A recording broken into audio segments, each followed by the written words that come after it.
Hi hello வணக்கம், Pushpa kitchen. நான் இன்றைக்கி ஒரு வீடியோ பார்த்தேன், ரோட்டு கடை டிஃபன். அதை நான் இன்றைக்கி ட்ரை பண்ண போகிறேன். வாங்க எப்படி செய்யறதுன்னு வாங்க பார்க்கலாம். இஞ்சி, பூண்டு, பச்சை மிளகாய் இதெல்லாம் ஒன்றா போட்டுக்குவோம்.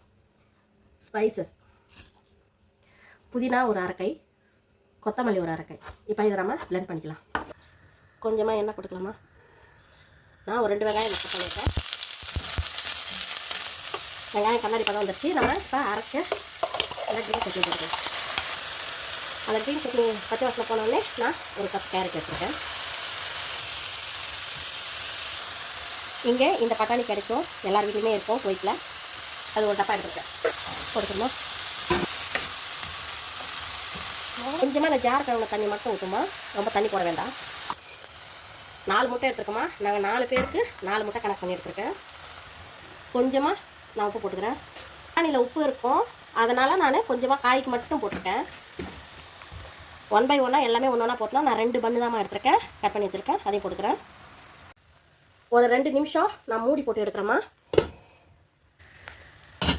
ஃபினிஷ்மா.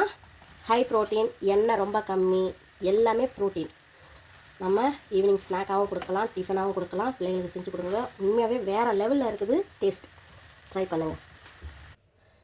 அப்படியே மேலே பச்சை வெங்காயத்தோட தூவி சாப்பிடுங்க. ரொம்ப ஹெல்த்தியாக டேஸ்டியாக ரோட்டு கடை முட்டை பன் வேறு லெவலில் இருக்குது. நான் செஞ்ச அளவில் நீங்கள் போட்டிங்களா 4 பேர் தாராளமாக சாப்பிட்லாம்.